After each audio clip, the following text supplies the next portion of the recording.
Hello दोस्तों, एक बार फिर से मेरा प्यार भरा नमस्कार। जैसा कि आप लोग जान रहे हैं कि हम पिछला वीडियो मैथ का बनाए थे जिसमें से कुछ सवाल कट गया था, इसलिए मैं आज ही फिर से शेष सवाल को लेकर उपस्थित हुआ हूं। तो चलिए आप फटाफट निकाल लीजिए क्लास 10th के एनसीईआरटी मैथ और प्रश्नावली आ जाइए 3.4 जल्दी कीजिए।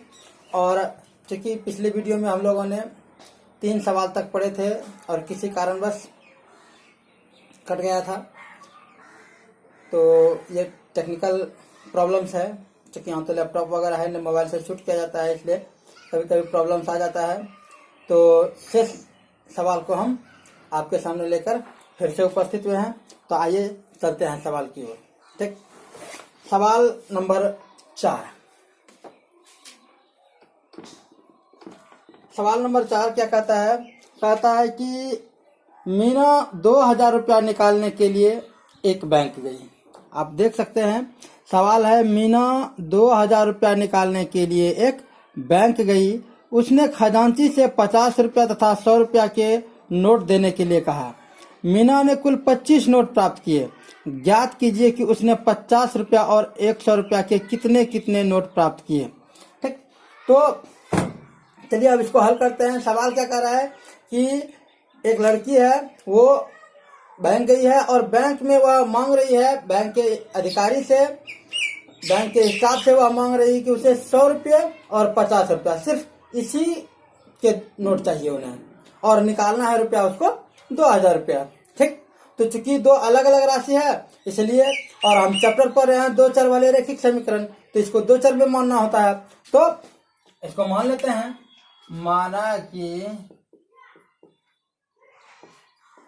50 रुपया के नोटों की संख्या बराबर x तथा 100 रुपया के नोटों की संख्या बराबर y। कोई दिक्कत? यहाँ पे थोड़ा सा ध्यान देना है, ठीक है। अब क्या कह रहा है? कह रहा है कि उसने कुल 25 नोट प्राप्त किए, यानी 100 रुपया वाला नोट जितना है, मान लेते हैं ये है, यहाँ पे मान लिए हैं, तो 100 रुपया वाला नोट इतने हैं, और 50 रुपया वाले नोट ये हैं x, और 100 रुपया वाले नोट हैं y। तो दोनों नोट मिला के कितना उसको बैंक अधिकारी ने दिया है? 25। तो यानी इन दोनों को मिला देंगे, दोनों का योग मतलब होता है जोड़। तो पहले प्रश्न से क्या कह रहा है? प्रश्न का पहला कंडीशन है कि इन दोनों का योग है कितना? 25। तो आप लिख सकते हैं कि x + y बराबर 25। कोई दिक्कत? ये आ गया आपका समीकरण y। ठीक है। अब फिर कंडीशन कह रहा है कि उसने जो ये रुपये लिए, इन रुपयों का कुल योग, कुल राशि, कुल मान, कुल वैल्यू कितना है? 2000 रुपया है। तो पुनः प्रश्न से हम चलते हैं। क्या कहता है कि यह जितना, सपोज दैट के लिए आप बैंक गए हैं, और आप बैंक गए हैं, आप निकालने के लिए गए हैं 500 रुपया। सपोज दैट के लिए ध्यान दीजिएगा, 500 रुपया निकालने के लिए गए और आपको दिया गया 50 रुपये का नोट और 100 रुपये का नोट। ठीक, अब यदि 50 रुपया का नोट दिया गया 4 50 का नोट दिया, तो इसका वैल्यू कितना आ गया? 5 चौक 20, 200 रुपया। तो जाहिर सी बात है, आप 300 निकाले हैं तो 100 रुपये का नोट कितना हुआ होगा? 100 गुना 2, तब ना ये 200 होगा, और दोनों मिला के 500 होगा। ठीक, तो यानी कि क्या करते हैं, जितने नोटों की संख्या होती है उसके संख्या से उसका जो वैल्यू होता है उससे गुना कर देते हैं, तो हमारा राशि आ जाता है। बात समझ में आ रहा है? जितना राशि दिया हुआ रहता है, उस राशि को ज्ञात करने के लिए हम क्या करते हैं, नोटों का जो मान होता है उस नोटों की संख्या से गुना कर देते हैं। ठीक वही यहाँ पे करना है। 50 रुपया के नोटों की संख्या कितनी है? x, तो आप लिख सकते हैं 50x जोड़ फिर 100 रुपया के नोटों की संख्या कितना है y, तो 100 गुना y यानी 100y।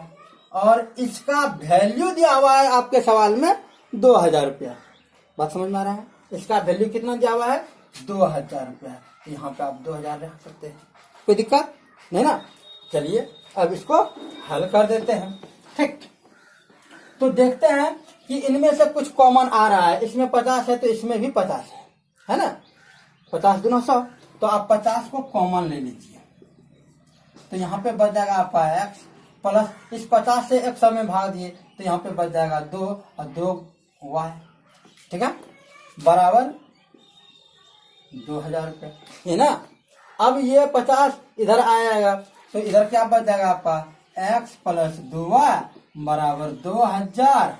अब बटा, चूंकि इधर गुना कर रहा है तो इधर आके भाग, तो ये इधर आके क्या 0 0 कट जाएगा और 5 से भाग देंगे 200 में तो आपका आ जाएगा 40। ये x प्लस 2y बराबर आ गया 40। ये आ गया आपका समीकरण 2। कोई दिक्कत? अब देख रहे हैं हम सवाल में हमको 2 समीकरण मिल चुका है।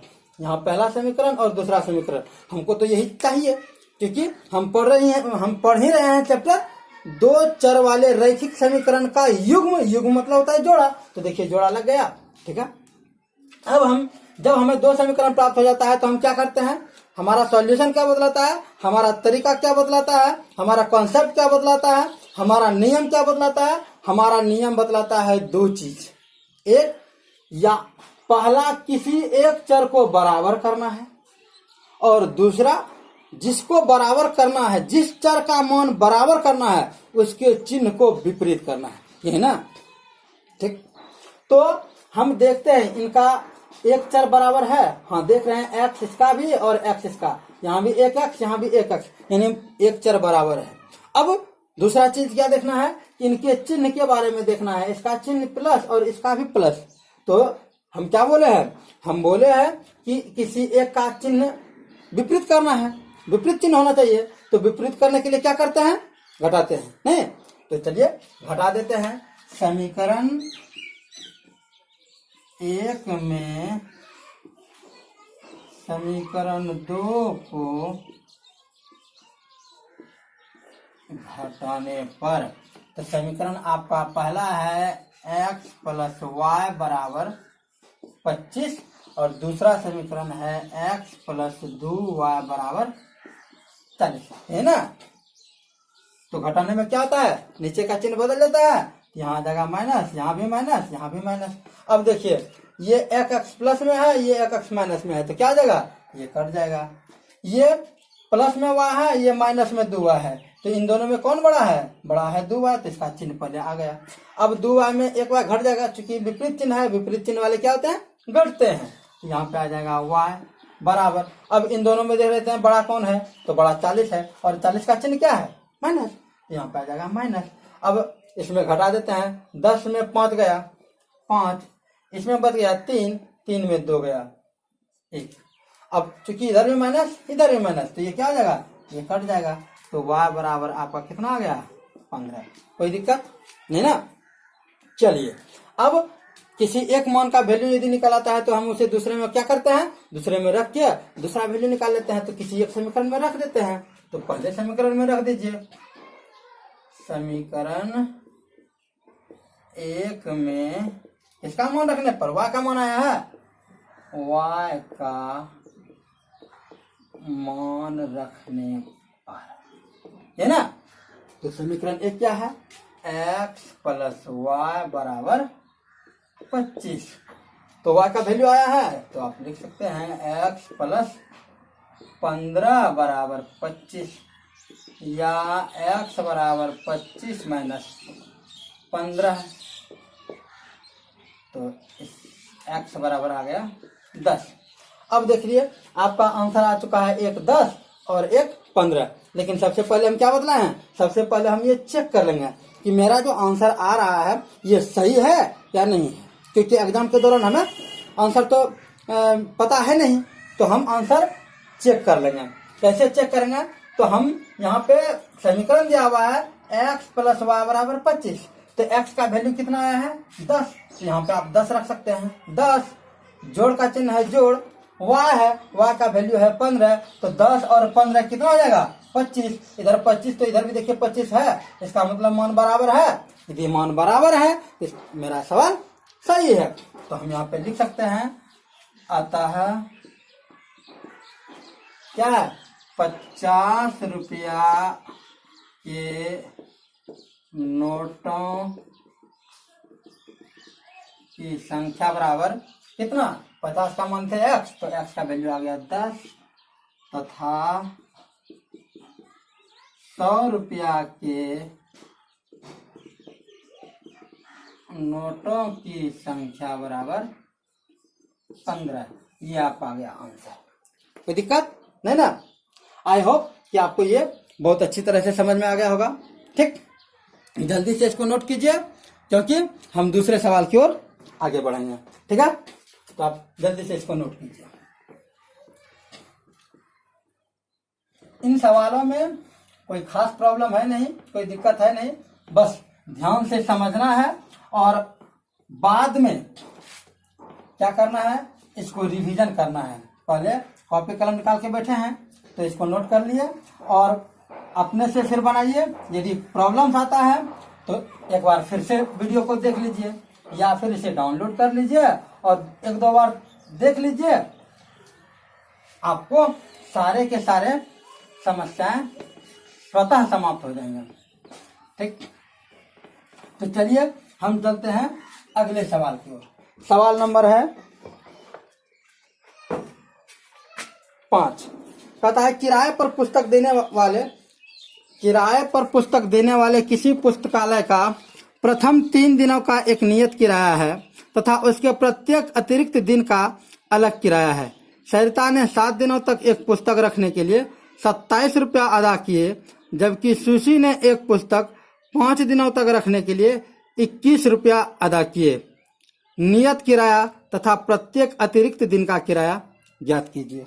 तो ऐसा सवाल हम पिछले वीडियो में पढ़ चुके हैं कि जब नियत किराया हो और अतिरिक्त किराया हो। ठीक, अब नियत मतलब क्या होता है? नियत मतलब होता है निश्चित और अतिरिक्त मतलब होता है अलावे। ठीक है, तो सपोज दैट के लिए मान लीजिए कि आपको कहीं जाना है। जब आपको कहीं जाना है तो किसी खास जगह का आपको नियत किराया लगता है। उसके बाद जब हम बड़े बड़े शहर जाते हैं तो बड़े बड़े शहरों में मीटर के हिसाब से लिया जाता है पैसा। ठीक, तो यहाँ पे सवाल में दिया हुआ है किलोमीटर के हिसाब से। ठीक है, अब किलोमीटर के हिसाब से तो नियत वाला बना चुके हैं। चलिए मान लेते हैं, क्या माना कि नियत किराया बराबर x रुपया तथा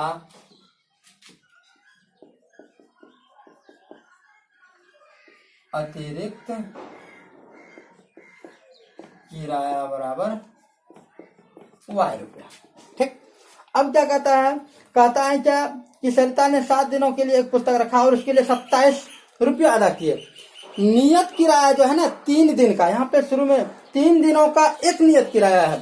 सपोज के लिए यहाँ पे हम बात करते हैं यदि 7 दिन के लिए रखा है तो 7 दिन में, यहाँ ध्यान दीजिएगा, ठीक है, 7 दिन में 3 दिन तो आ गया नियत किराया, ये तो नियत में ही चला गया ना।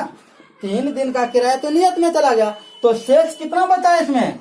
शेष 4 दिन ना बचा, तो यही 4 दिन अतिरिक्त ना होगा। क्या बात समझ में आ रहा है? 7 दिन के लिए लिया है तो 7 दिन में तो सवाल कर रहा है कि 3 दिन तो नियत है, तो 3 दिन 7 दिन में चल गया आपका नियत में, तो बचा कितना दिन? 4 दिन। तो ये 4 दिन है ना अतिरिक्त दिन हुआ। क्या? तो अब यहाँ पे प्रश्न से क्या कह रहा है? प्रश्न से पहला कंडीशन कह रहा है कि इन 7 दिनों का किराया दिया है उन्होंने कितना? 27 रुपया। तो x नियत किराया 3 दिन का, ये 3 दिन का आ गया x, और 4 दिन का अतिरिक्त दिन का y रुपया है, तो 4 दिन का कितना? जोड़ 4 ये ना, क्योंकि दोनों मिला के नियत किराया और अतिरिक्त किराया मिला के ही 27 रुपया है, तो इन दोनों का योग ही ना, तो बराबर आपका कितना आ गया? 27। ये हो गया समीकरण 1। समझ में आ गया दोस्तों? यदि नहीं समझ में आया है तो फिर दूसरा कंडीशन है, थोड़ा ध्यान दीजिए, यहाँ पे फोकस कीजिए, इधर उधर ध्यान मत दीजिए, ठीक है। चलिए अब फिर से प्रश्न कह रहा है, क्या कह रहा है, पुनः प्रश्न से, फिर से प्रश्न क्या कह रहा है कि एक और लड़की है सुशी, उसने 5 दिन के लिए लिया है किराए पर। कितने दिन के लिए? 5 दिन के लिए। तो एक्स जो रुपया देता है वह कितने दिनों के लिए देता है? 3 दिनों के लिए ना। तो एक्स हम लिख लिए, तो इसमें 3 दिन तो चला आया। अब 5 दिन में 3 दिन इसमें आ गया, तो बचा कितना दिन? 2 दिन। तो 2 दिन का, 1 दिन का अतिरिक्त किराया 2 वाई रुपया, 1 दिन का अतिरिक्त किराया वाई रुपया। तो 2 दिन का अतिरिक्त किराया कितना? 2 वाई रुपया। तो आप लिख दीजिए इसको 2 वाई रुपया, ठीक है। और ये दोनों मिला के, नियत और अतिरिक्त किराया मिला के वह कितना देता है? वह देता है 21 रुपया, ये ना। ये आ गया आपका समीकरण 2। अब तो आप जानवे करते हैं हल करने के लिए, नहीं तो जानते ही हैं कि पहला क्या है, जानते हैं कि किसी एक चर को बराबर करना होता है। तो देख रहे हैं यहाँ पे एक्स चर बराबर है, लेकिन दूसरा कंडीशन क्या कहता है, इनका चिन्ह विपरीत होना चाहिए, लेकिन यहाँ तो चिन्ह विपरीत है नहीं। जब विपरीत चिन्ह नहीं है तब हम क्या करेंगे? तब तो हमारे पास समस्या है। क्या समस्या है? इसके चिन्ह को विपरीत करना होगा, और विपरीत चिन्ह करने के लिए हमें क्या करना होता है? घटाना पड़ता है। ठीक, तो घटा देते हैं। समीकरण 1 में समीकरण 2 को घटाने पर, तो x + 4y = 27, x + 2y = 21, ठीक है। तो जब घटाते हैं तो इनका नीचे का चिन्ह बदल जाएगा, ठीक। तो ये +x, ये -x कट जाएगा। तो यहाँ पे अब ये प्लस वाला है, ये माइनस वाला है, ये अधिक है, तो जो अधिक होता है उसका चिन्ह होता है तो प्लस, तो प्लस लिखा नहीं जाता है। तो यहाँ पे 4y में 2y घट गया, तो कितना बच जाएगा? 2y बराबर, अब 27 में 21 घट गया, तो कितना आ जाएगा? 21 6 27।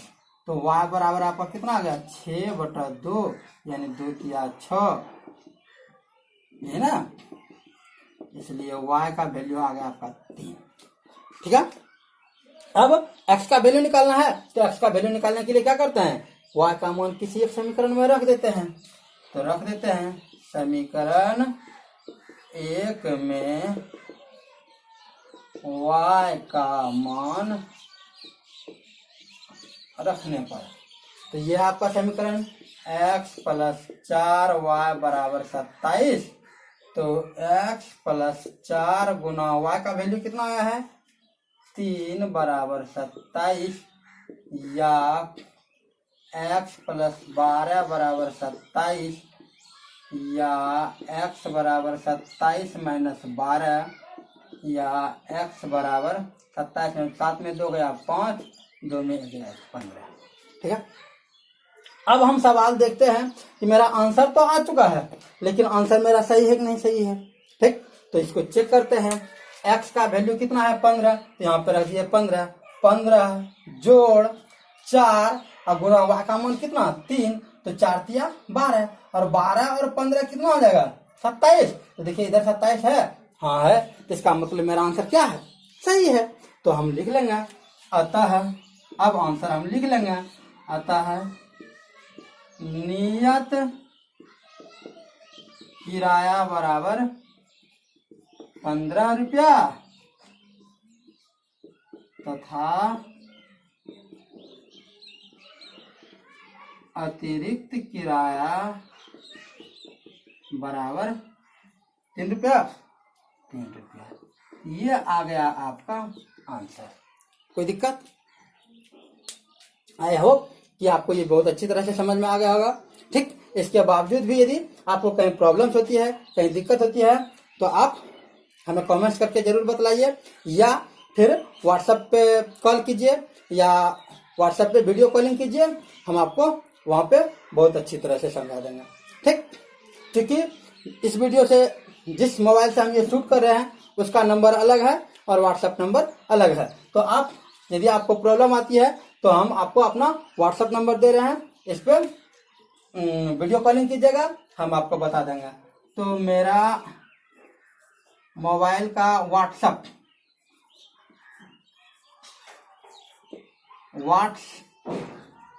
नंबर कितना है?